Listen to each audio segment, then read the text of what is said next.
Problem ये है कि अब यहाँ पर एडहॉक के लिए भी पोजीशंस ओपन नहीं है, तो वो लोग अब कहाँ जाएंगे? उनकी उम्र 40, 45, 50, 40 साल के यहाँ बहुत सारे टीचर्स हैं। गर्दन पे तलवार क्या लटक रही है, कईयों की नौकरियां तो जा भी चुकी हैं और ये वो लोग हैं जो कि सोल फैमिली अर्नर है, सिंगल फैमिली अर्नर है और इनके अलावा कोई घर में और दूसरा कमाने वाला नहीं है। कोविड के दौरान भी इन लोगों ने अपने कई फैमिली मेंबर्स खो दिए और महिलाएं बहुत हैं, वो महिलाएं जिनको मैटरनिटी लीव नहीं मिला, बिना मैटरनिटी लीव मिले उन्होंने कितना काम किया है। तकरीबन 4,500 5,000 लोग जो हैं वो पिछले 14-15 साल 10 सालों से जो है एडहॉक कैपेसिटी में काम कर रहे हैं। तो हम लोगों की ये मांग है कि उन लोगों को बिना साक्षात्कार के उनको परमानेंट किया जाए। हम लोगों की मांग ये है कि पिछले 10, 12, 15 सालों से जो भी तदर्स साथी या एडहॉक साथी काम कर रहे हैं उनको एक तरह से परमानेंट किया जाए, उनको स्थायी किया जाए। DU यूनिवर्सिटी यानी दिल्ली विश्वविद्यालय हिंदुस्तान के चंद यूनिवर्सिटी में से एक, लेकिन अब लगता है कि इसका नाम भी धूमिल पड़ता जाएगा, क्योंकि इसमें जो शिक्षक पढ़ाते हैं उनको समय से वेतन नहीं मिलता है। वो टीचर जिन्हें अनुबंध पे तैयार किया गया है, वो टीचर जो कॉन्ट्रैक्ट बेस पे हैं, वो टीचर जो प्राइवेट बेस पे हैं, इनकी काफ़ी सारी मांगे हैं, काफ़ी सारी परेशानियां हैं। कहा यह जाता है कि इनको समय पर वेतन नहीं मिलता है, अगर वेतन मिलता है तो वो भी सिर्फ बेसिक वेतन मिलता है, इनको किसी भी और तरह की सुविधा दी नहीं जाती है, जिसकी वजह से ये हजारों की संख्या में दिल्ली के जंतर मंतर पर आए हुए हैं और सरकार से अपनी गुहार लगा रहे हैं कि मुझे भी उस टीचर के तरीके से हक मिलना चाहिए जो परमानेंट टीचर का मिलता है, यानी कि समान काम के लिए समान वेतन मिलना चाहिए। आइए हम उनसे बात करते हैं और जानते हैं कि उनकी समस्या क्या है। इश्यूज ये है कि दिल्ली यूनिवर्सिटी में करीब 60% एडहॉक टीचर्स हैं और ये एडहॉक टीचर्स बड़े साल से काम कर रहे हैं, कोई 25 साल से, कोई 20, 15, 10 और 10 साल से काम करने वालों की संख्या बहुत है, 7 और 5 साल वाले भी बहुत हैं। तो हम लोग ये सोच रहे थे, हम लोग की अब एब्जॉर्प्शन मूवमेंट एक हमारा चला था जो 2016 से चल रहा है। 2019 में VC ऑफिस के बाहर जो है हमने धरना प्रदर्शन किया और 3 महीने 4 महीने तक ये स्ट्राइक चली, रात दिन हम वहाँ रहे हैं ठंड के समय में। और हमको जो है ये बार बार MHRD, UGC ये सब ने कहा है कि एब्जॉर्प्शन हो सकता है, पॉलिटिकल विल की जरूरत है। लेकिन अब क्या हुआ कि एकाएक इंटरव्यूज शुरू हो गए और इंटरव्यूज शुरू होते होते डिस्प्लेसमेंट हो रहे हैं और जो डिस्प्लेसमेंट है उसमें 16 साल वाला भी बाहर जा रहा है, उसमें 10 साल वाला भी बाहर जा रहा है, 9 साल वाला भी जा रहा है। ये जो फिर से इंटरव्यू हो रहा है, ये किन लोग का सिलेक्शन हो रहा है? अब ये देखिए सिलेक्शन किन का हो रहा है उस पर तो मतलब परमानेंट वाले हो रहे हैं। अब ये परमानेंट इंटरव्यूज हैं और अब प्रॉब्लम ये है कि यहाँ पे एडहॉक पे होंगे उनको हटा के जब परमानेंट किया जाएगा। जो एडहॉक पर होंगे, मतलब अगर उनका सिलेक्शन नहीं होता है और वो रिटेन नहीं किए जाते तो वो हट जाएंगे।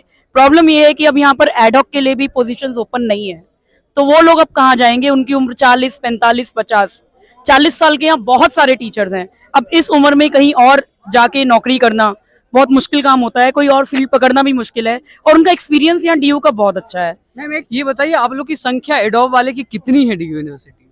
ये हमारी करीब 5,000 की संख्या है। 5,000 टीचर हैं जिनके गर्दन पे तलवार लटक रही है कि कभी भी उनको हटाया जा सकता है, उनकी जिंदगी खत्म हो सकती है।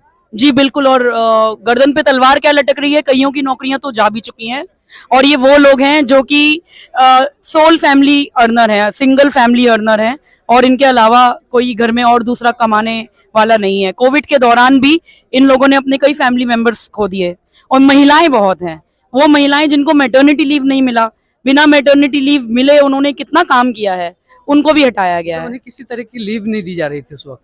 नहीं, मैटरनिटी लीव नहीं, अभी मैटरनिटी लीव इसी साल तो पास हुआ है ना दिल्ली यूनिवर्सिटी में, तो वो मैटरनिटी लीव नहीं थी उनके पास, वो सीधा अपना जो है डिलीवरी जो बच्चा होते थे उसके दूसरे दिन ही वो अपनी नौकरी पर होती थी और उसी में वो काम भी करती थी।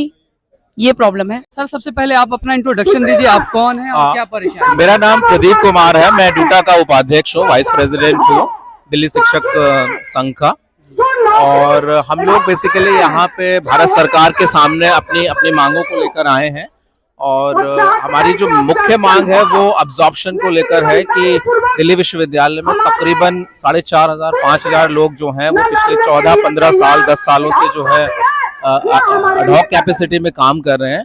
तो हम लोगों की ये मांग है कि उन लोगों को बिना साक्षात्कार के उनको परमानेंट किया जाए एज पर रोस्टर।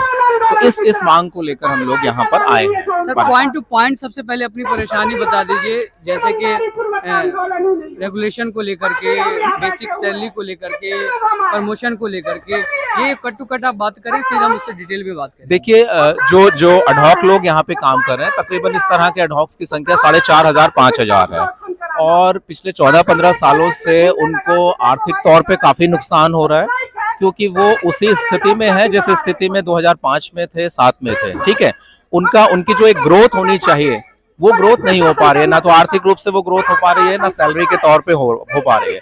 एक परमानेंट टीचर जो है उसको प्रमोशन का भी राइट होता है, उसकी सैलरी जो है वो हर 4 साल में, 5 साल में, जैसे जैसे उसका प्रमोशन होता है उसमें इजाफा होता रहता है।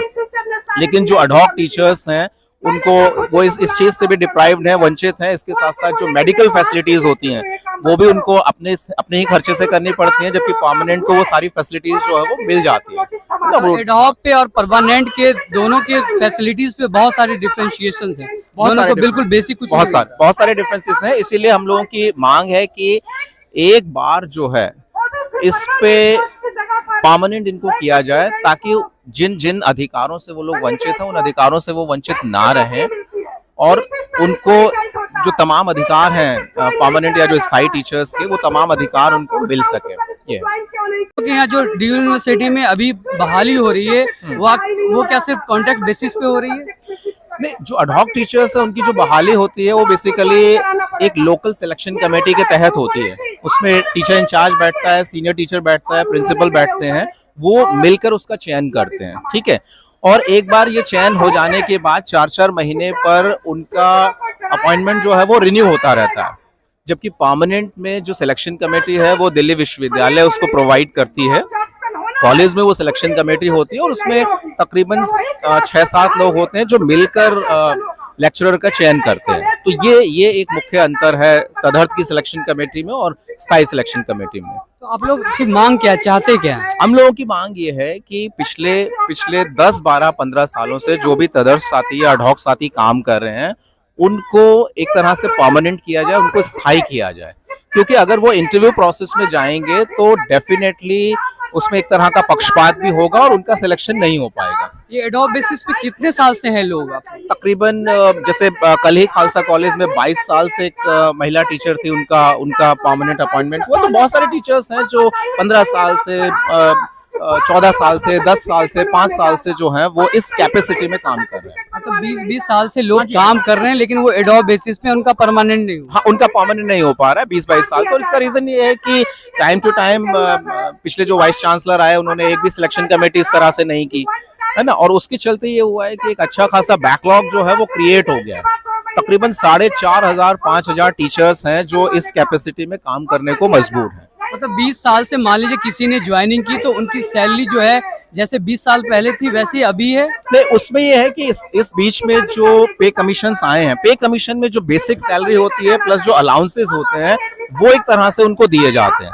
जो और फायदे हो सकते हैं, जैसे उनका जो 4-4 साल में प्रमोशन हो सकता था, या पीएचडी अगर है तो उसके 5 इंक्रीमेंट उनको मिल सकते थे, मेडिकल फैसिलिटीज उनको मिल सकती थी, उन तमाम चीजों से वो लोग वंचित हैं, डिप्राइव्ड हैं।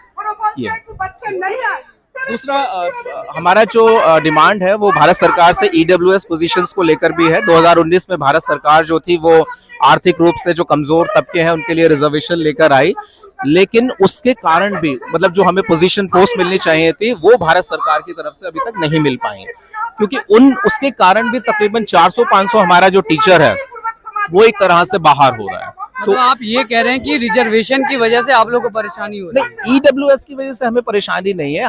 हमें ये है कि जो सरकार लेकर आई, सरकार ने ये वायदा भी किया था कि जितना एक्सपेंड होगा रिजर्वेशन उस हिसाब से सरकार हमें पोस्ट भी देगी, लेकिन वो पोस्टें हमें अभी तक नहीं मिल पाई हैं। उसके कारण भी 450-500 टीचर ऐसा है जो बाहर हो रहा है। आपने कहा कि डीयू यूनिवर्सिटी में राजनीति की वजह से भी काफी सारी चीजें प्रभावित होती हैं, किस तरह की राजनीति होती है? राजनीति तो देखिए सब जगह है, लेकिन हमारा ये मानना है जैसे अगर आप दिल्ली एजुकेशन संस्था में अगर राजनीति होती है तो वो छात्रों के साथ तो खिलवाड़ एक तरीके। नहीं, हम तो अपनी जो जेन्युइन डिमांड्स हैं, अब हमारे अगर 4,500-5,000 साथी जो हैं वो एक तरह से स्टेटस को में है, उनकी उनकी पोजीशन में किसी तरह का परिवर्तन नहीं आ रहा है, उनको किसी तरह की फैसिलिटीज नहीं मिल पा रही हैं, और हम लोग शांतिपूर्ण तरीके से अपनी मांग, मतलब ये जो प्रोसेस आप देख रहे हो, ऐसा नहीं है कि हम सीधा यहाँ पे आ गए। इससे पहले जो हमें ज्ञापन देने चाहिए थे, मेमोरेंडम देने चाहिए थे, जिससे मिलना चाहिए था, हम तमाम उन लोगों से मिले, लेकिन जब हमारी मांगे पूरी नहीं हो पा रही कहाँ तक गए थे अपनी मांग को लेकर? देखिए, बेसिकली शिक्षक संस्थाओं के लिए यूजीसी जो है वो एक नोडल एजेंसी है। हम लोगों ने लास्ट टाइम यूजीसी चेयरमैन से भी मुलाकात की, उनको भी हमने अपनी अपनी जो डिमांड्स थी, अपनी जो मांगे थी, उनके सामने रखी। तकरीबन 1 घंटे उन्होंने हमें वक्त भी दिया, लेकिन कुछ चीजों पे उन्होंने हामी भरी, कुछ चीजों को उन्होंने कहा कि ये मेरे उसमें नहीं है। यहाँ पर भी ये हमारा तीसरा धरना है जंतर मंतर पर। जंतर मंतर पे हम धरना देते तो हम मान के चलते हैं कि हम भारत सरकार से मांग कर रहे हैं, तो यहाँ पर हमारा ये तीसरा धरना है इस बार। ठीक है, पिछले 3 महीने में तीसरा धरना है, लेकिन अभी तक हमारी जो भी जेन्युइन मांगे हैं वो पूरी नहीं हुई है।